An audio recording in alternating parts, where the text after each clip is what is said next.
They started as brothers in reggae, one a rising star, the other a seasoned mentor. But what should have been a legendary partnership turned into one of the genre's deepest rifts.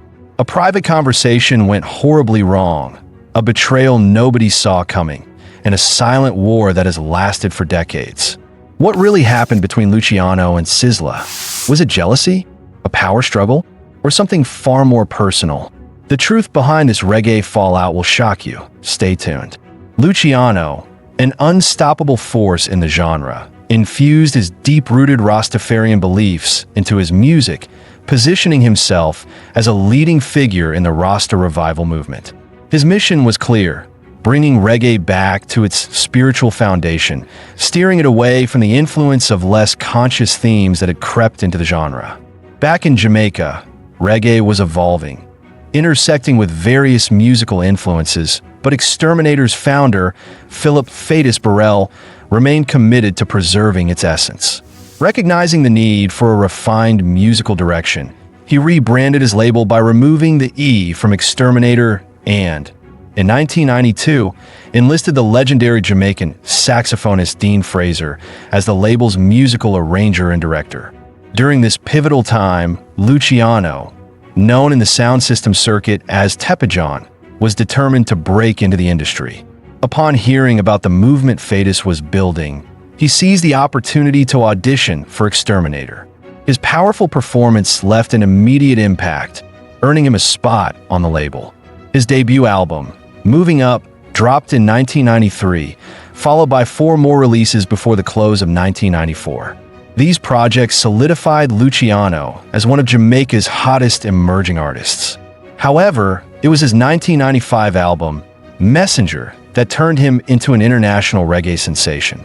The album, filled with timeless anthems such as the title track Messenger, Over the Hills, Carriage a Load, and How Can You, propelled Exterminator into the heart of the reggae renaissance. Fadus Burrell, with his keen ear for talent, continued scouting young artists who shared his vision of a conscious and uplifting sound. Among those he discovered was an 18-year-old singer named Miguel Collins, better known as Sizzla Kalonji. Introduced to Dean Fraser by his mentor and producer Homer Harris, Sizzla was given the chance to audition for Fadus. Recognizing the raw talent and spiritual conviction of a young artist, Fadus quickly brought him into the Exterminator family. Fascinated by Sizzla's devotion to Rastafari, Fadus paired him with Luciano, allowing the young artist to learn from the more experienced reggae star. Luciano embraced the mentorship role and took Sizzla on his high-energy European and American tour in 1996 to promote Messenger. As Luciano's opening act, Sizzla gained invaluable exposure and experience, setting the stage for his rise in the industry. Despite his growing reputation, Sizzla's early releases under Exterminator did not receive widespread recognition. However, in 1997, everything changed. He compiled his recordings into his album Praise Ye Jah, which became a major success. Shortly after, in September of that year, he followed up with Black Woman and Child, an album that solidified his status as a reggae powerhouse. With 2 major stars now under the Exterminator banner, the label was at its peak. However, Sizzla's rapid rise also signaled a shift in his artistic direction. His music began to take on a more aggressive and rebellious tone, deviating from the purely spiritual and conscious reggae foundation Exterminator had built. This shift created friction between him and Luciano, who took issue with certain lyrics, particularly in the song Smoke the Herb. Concerned about maintaining the label's spiritual integrity, Luciano privately approached Sizzla, advising him that the lyrics contained elements that did not align with the Rasta principles they represented. Unfortunately, their conversation did not end well. According to Luciano, Sizzla took offense and dismissed the advice outright, leading to a rift between the 2 artists. Sizzla reportedly began harboring resentment toward Luciano, making no effort to conceal his animosity. His music also took a more aggressive and controversial turn, which Luciano found increasingly difficult to accept. Unable to ignore the situation any longer, he approached Fadus Burrell to discuss Sizzla's behavior, expressing concern over the young artist's attitude and growing detachment from the conscious reggae movement. However, Fadis dismissed Luciano's worries, attributing Sizzla's demeanor to youthful exuberance. Luciano urged him to intervene, but Fadis refused to take the matter seriously, brushing off the concerns once again. By 1998, Exterminator had expanded its roster with several young talents, including Turbulence, Teflon, and dancehall artist Jesse Jinda. According to Luciano, Jesse Jinda, in particular, was a negative influence on Sizzla and played a role in turning many of the newer recruits against him. He recalled that when Jesse Jinda first joined the label, he had a distinct gangster-like style.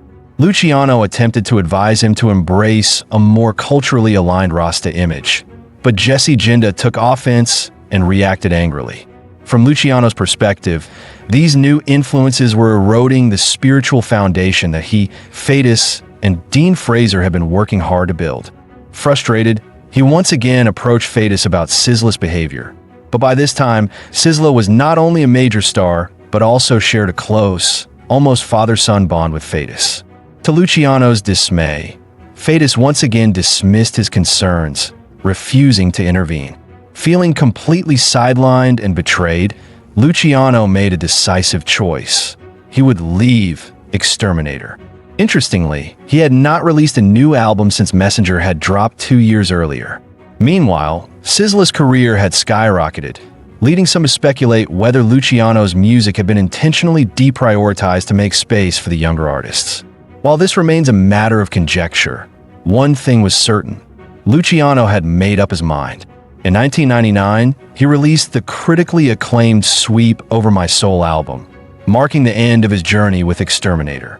His departure left Fadis stunned. Luciano later reflected that the label had undergone a complete transformation, drifting far from the original vision Fadis had shared with him 6 years prior. A movement built on Rastafarian unity and spiritually driven music. Despite parting ways with Exterminator, Luciano maintained a cordial relationship with Fadis until the producer's passing in 2011. Now, more than 2 decades later, both Luciano and Sizzla have cemented their places as reggae legends. However, their personal relationship remains distant. A notable incident at the 2018 edition of Rebel Salute highlighted their ongoing tension. While Luciano was performing on stage, Sizzla allegedly instructed the selector to change the rhythm of the set, deliberately throwing Luciano off balance.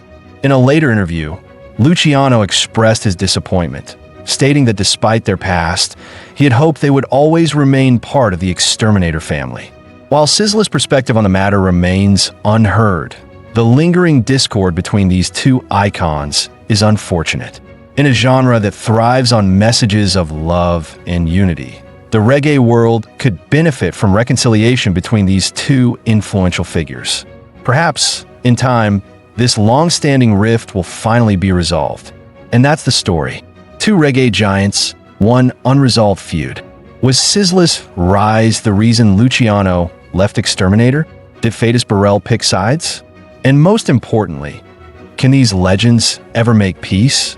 Drop your thoughts in the comments.